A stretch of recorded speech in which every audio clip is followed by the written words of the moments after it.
Hey guys, it's your girl Victoria back to you with another review for Love and Hip Hop Atlanta Season 11, Episode 21, called Cease and Desist. Cease and Dismiss. All right.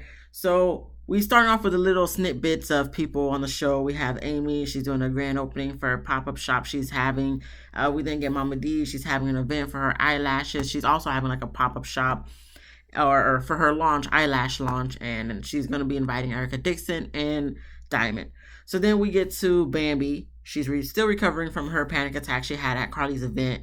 Her mom is with her by her side. Carly comes over to visit, and Bambi's just stressed over everything going on social media. Mama D keep talking crap about her, so she tells Carly that she's gonna go see a lawyer to see if she can sue Mama D for defamation of character. And Carly's, there to support Bambi, saying that she's going to go with her to the lawyer because Bambi did ask if she could come with her.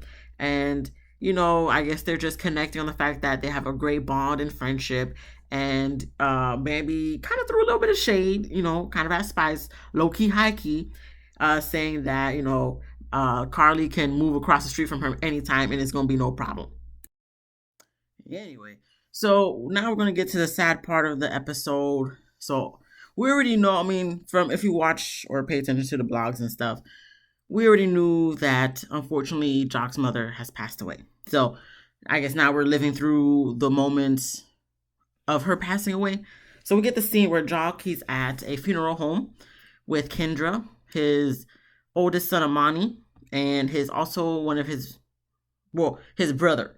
I don't know how many brothers or sisters he has, but okay. So I believe it's either the mom just passed or this was right before she passed. So they're preparing for her funeral, okay? And pretty much they're just discussing how things are going to go. Kendra's letting us know that the mom wants to have a celebration. She doesn't want things to be sad and whatnot. She wants things to be lively. So the little moments that I've seen of Jock's mom on the show, she does seem like a lively woman. She's full of life. So that's very fitting for how, she wants her funeral to be. So after that whole conversation with the funeral director, Jock takes his brother outside to go talk one-on-one because I guess the brother's father passed away and, he turned to substance abuse. So since the mom is pretty much passed away, he doesn't want the brother to go back to substance abuse because obviously that's going to be detrimental because, he has mental health issues. So it's just like he just wants to make sure his brother's going to be okay. Now, granted, that is productive to have a conversation with your sibling who suffers from substance abuse and all that stuff. But at the same time, it's like, even if you talk with someone, hopefully it will deter them from doing it. But at the same time, unfortunately, especially with, losing one parent and now you're about to lose the next one, it's going to be tough. So sometimes in those people's moments of vulnerability and weakness, they do turn back to what they were addicted to before, even though they themselves know it's detrimental to their health and mental health issues and whatnot. But, I'll give Jock the, I guess, brownie points for, having that productive conversation with his brother. So hopefully his brother doesn't go back to that. But, it's one of those things, like, I don't want to seem so negative, but it's one of those things where it's just like, I would hope they don't do it, but at the same time, I wouldn't be surprised if they do it because of the fact of what they were struggling with in the past. But, we're hoping the best for them. But other than that, it's like, I can't really talk when somebody's loved one passes away, they're doing a funeral and stuff, because it's just like, it's a sad thing. And it's like, I feel like I'm looking sad and washed up on the screen right now. So I apologize for that. Okay. So your girl tired. So then we're going to move on to Mama D. She goes to Erica's boutique to gossip and to invite her to her event for her eyelash launch party. And Erica says she's going to be there. And Mama D was honest. She said she's going to be inviting Carly and Diamond over there. Erica looks annoyed because, she don't really F with Carly no more. She says Carly is fake. And as far as Diamond, it's just like they had issues in the past. So it's just like, it's not like they can't be in the same room, but it's just like because of their history, it's kind of like, she's going to be there or whatever. But she's still going to show up anyway. And then you have the producers being messy, asking Erica in the confessional, also, how did Erica feel when Diamond stole Scrappy from her? Erica being Erica, she's like, Diamond didn't steal him from me. I gave Scrappy to her. Okay. But technically Scrappy cheated on you with Diamond, so I mean, in the end, I guess she said she done with Scrappy, so he could have, Diamond can have him. But it's kind of just like it, this is not really Diamond's fault. This is really Scrappy's fault. So let's not try to pin these women against each other. It should really be like Scrappy. So what inclined you to do what you did to Erica and Bambi? We should really be questioning Scrappy and not, you know, how does Erica feel stop being messy, producers, please. Like, we don't, they're already messy enough on this show. We don't need y'all adding to it. So after that, we get to Bambi. She goes sees a lawyer with Carly and her mom and explaining everything that Mama D been doing on social media and all this stuff, whatnot. So the lawyers say they do have a case and, it's best to send Mama D a cease and desist letter. And then Bambi asks Carly if she can deliver that cease and desist letter to Mama D. So Carly, of course, she's full of the mess. So she says she gonna do it. And, I think Bambi was telling Carly, be careful though, because, Mama D might be on her BS or she might want to hit her or whatnot. So Carly was like, oh, Mama D can't do nothing to me. Carly, you say all that stuff, but then at the same time, if something were to pop off, you probably would be running the other way. So if you say so, Carly. We then move on to the funeral day for Jock's mother. And, everybody's wearing white per Jock's request, because he feels like it represents his mom more than if people were to wear black. And then they're pretty much getting ready at Jock's house and, pre-gaming. Even his youngest daughter is there. So, we just got to roll with the punch. Like, this is one of those things where it's like, I can't really comment on because it's just a sad situation. No one wants to see. Obviously, the circle of life and, eventually your parents are going to pass. But, it's just something that's just everybody dreads, especially if you have a good relationship with your parent. And to go through the funeral, it's just like, it's very heavy on the heart. Okay, so we have them pregame at Jock's house, and then they go to the church for the funeral. Jock makes a speech. He tries to liven things up or make it less dreadful with laughter and jokes and stuff. And he knows if his mom was there. Well, his mom is there, but he knows if she was sitting in the audience, she would be laughing too. And, he does get emotional as he is on stage and talking to us in the confessional. And, Erica Dixon and Mama D does show up. I didn't see Scrappy there, but, it is what it is. And, the only thing I would comment in this scene was I was just very surprised that they showed his mom. Like, they didn't blur her face out or anything. Like, they showed her, like, full, like, crystal clear on the TV, like, laying in the casket. And I'm just like, they could do that? I mean, I guess they could sign off on it for them to show, but I'm just like, I don't know how I would feel if my mama was on national TV all clear and stuff. Like, I know it was a funeral and I know it was open casket and stuff, but I don't know. It was just, usually they blur the face when they're dead. So the fact that it's like it wasn't blurred is just like, oh, they go to mama.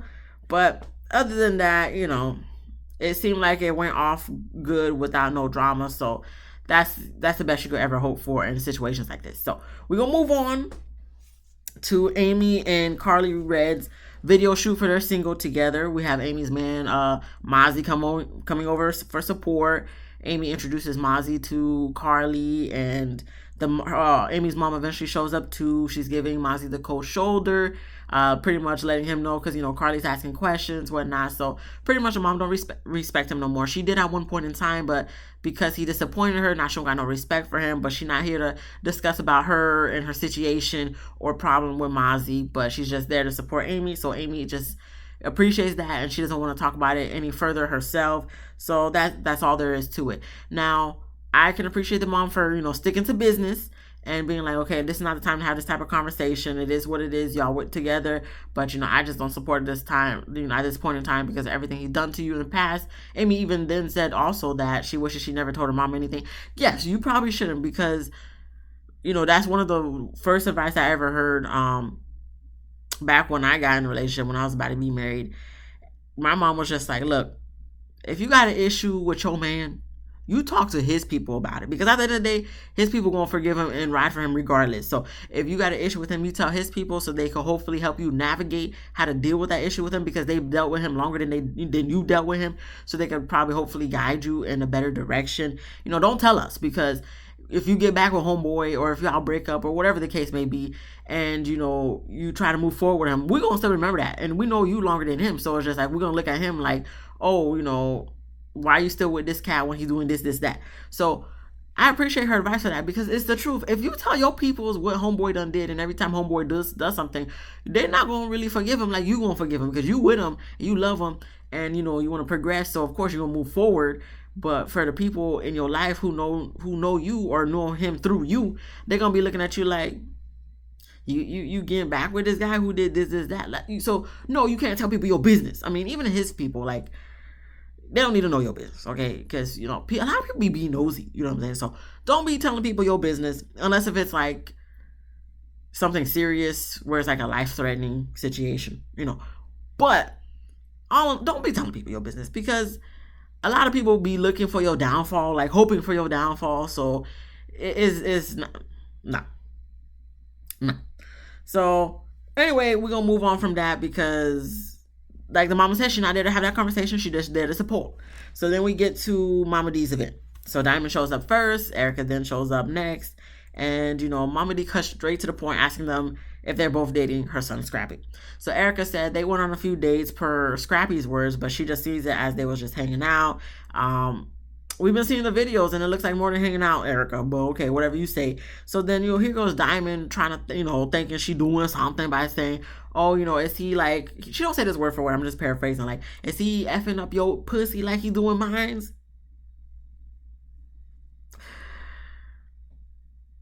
So Scrappy really be doing the thing in the bedroom, Diamond. That's what you're telling us. Honestly, Diamond, you're petite. You know what I'm saying? Now, I'm not saying petite people. I don't know, because I'm not petite, so I wouldn't know anything. But I'm just saying, like, it seems you.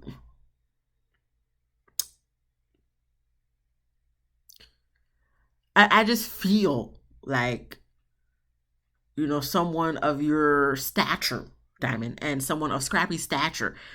Anybody with Scrappy stature going F up your P, because just from the dynamics of the physicality, I'm making a word here. The way that it just meshes, you just seem like anybody could put that thing on you.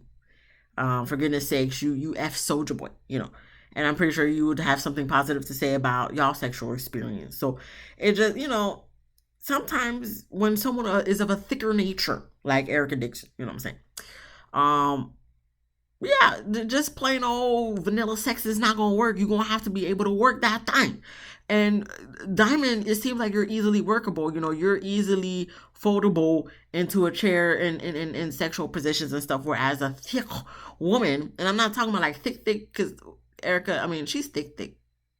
But like, there's thick and like thunder thighs thick. And, you back to what I'm trying to say here, because I feel like I'm not making any sense. If you're still with me, thank you so much. But like with Erica, I feel like you gonna have to really like put in some work, you know what I'm saying, to get Erica to be satisfied. Versus you, Diamond, I feel like you may easily be satisfied, because you're petite and stuff. It's not hard to just pick you up, throw you on the bed, and do what they do. Anyway, so like I said, she's saying she getting her pee, effed up by what his name, Scrappy, Lil Scrappy, and Erica seemed a little bit surprised, but she tried to make it seem like she wasn't phased or whatnot, and let us know in the confessional that Scrappy is a leopard. He never changed his spot. Scrappy's gonna be Scrappy. What else is new? I'm glad you realized that, Erica. But I'm not really gonna believe that y'all didn't do nothing in this whole time since he got divorced from Bambi. I'm not gonna believe y'all ain't do nothing. Like, maybe, I mean, I think y'all F too. I was gonna say maybe y'all didn't F, but I feel like y'all F too. But I know y'all definitely done kissed. Y'all. I mean, y'all was grinding and dancing with each other and stuff. Taking vacations together, and who knows what's going on behind closed doors? Because like, we just see from y'all social media, which y'all post. Who knows what be going on after you post. So I feel like Erica is effing with Scrappy too, sexually. But Mama D, she was just standing between both of them, chewing on her little snacks, watching the altercation that she instigated. And I think Erica lets us know that, she ain't phased by what Diamond said. But in this whole scene, I'm like, look at Diamond. She thought she ate when she said that. Diamond, girl, you say he effing your pee up? Okay, and he probably effed up half the girls' pussy in Atlanta and all the other places he done went to. So, I mean, you thought you ate, but it's like you didn't really eat, because it's like everybody at this point, almost everybody, like, done already had a piece of Scrappy. So,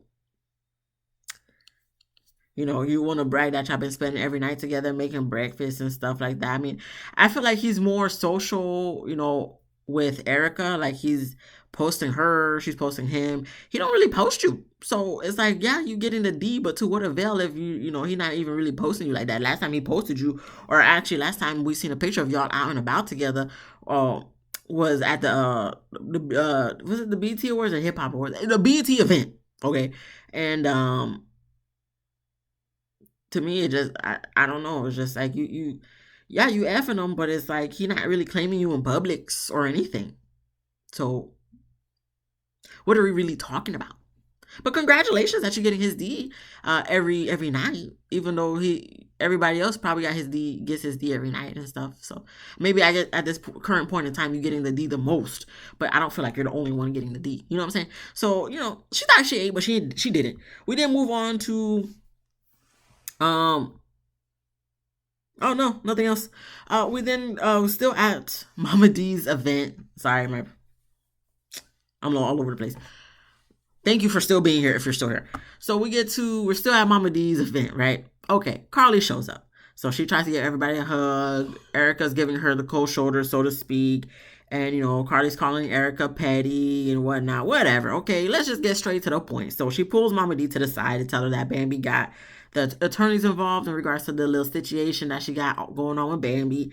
And she pulls out the cease and desist letters, hands it to Mama D, and Mama D said that they can kiss her ass, and it itches, and Erica says this is why she calls Carly fake, and it's like, well, Erica, you don't gotta let us know this, you don't gotta let us know that's why you call. We already know what Carly's about. Okay, this is season 11, like, girl, we get it. Like, you don't gotta let us know. We already know. So after that, they're kind of going back and forth a little bit, yelling at each other. Carly's just like, it's to the point Bambi's getting sick, and it's affecting her health, and does she want Bambi to die? Carly, you seriously asking Mama D if she wants Bambi to die when Mama D just told us in the confessional that Bambi could jump in a casket? Mama D, she may not say this word for word. I'm just paraphrasing it, but Mama D just says she don't give a fuck. Like, if Bambi dies. So she's letting Carly know that. She said, let her die, jump in the casket, all that stuff. Carly's just acting shocked, like, wow. Carly, let's not act shocked. We're not shocked, okay? Mama D be doing, I don't know what type of stunts all these seasons. So I'm really surprised, especially she really don't like this girl. She gonna say whatever and anything about Bambi. For goodness sakes, like Bambi said to the lawyer, Mama D created an obituary for her mother. So you think she really gonna care about Bambi and if she's here or not? Like, no. So, because in the beginning it seemed like she was like here for what Carly was saying in regards to, her grandkids, and that some of her grandkids' mom. Bambi's the mother of, Mama D's, some of Mama D's grandkids. But at the same time, like, at the end of the day, Mama D don't care. So Erica's asking Carly, like, why is she so involved in it? And, Carly's just like, because of the kids, and she would do the same thing for Erica. Erica's like, no, you wouldn't, because my daughter is going through, to therapy, and been going to therapy for years, and been dealing with this for that woman for years. And you haven't once, like, stepped in and asked if she was okay, or checking on her and stuff, talking about, like, you care for her, but it's like, do you really? So Mama D is trying to kick Carly out, and, I think eventually Carly just leaves after that, because she sees that, like, she just came to do her job. She did her job. She did that, and she done dipped. So that was where the episode ended, and I'm just kind of like, okay. I guess we're gonna have to see what happens next week, because this didn't give us much. It just lets us know what's about to happen. But Baby gonna listen. She filed. She filed to sue Mama D. Is she gonna win? Who knows? Do I care? No, it ain't got nothing to do with me. As far as Erica and Diamond's situation, I mean, Erica knows what it is. Diamond seemed like she a little bothered by Erica and whatnot because, Erica's being shown out in public and Diamond just being stuck in the house, getting breakfast made to and stuff. As far as Bambi, I do feel bad for her with her panic attacks and, but at the end of the day, Bambi got to do what she got to do. If you feel like you need to sue someone for defamation of character, like, by all means, do. It is what it is. Anybody else? Really, Amy, the mom situation, they'll probably get it figured out. And I think that was it. That's all the people we really talked about. And for Jock and his family, my deepest condolences for the loss of Vicky. I forgot what her last name was, but it seemed like it was a beautiful homegoing. And it looks like you guys kind of, even though we only seen the preparations with the funeral home, the pregame at Jock's house, and the actual funeral, but I feel like there was a lot of loved ones there to support and, just my condolences. But yeah, that was the end of the episode. Wow, I got through this whole thing without falling asleep.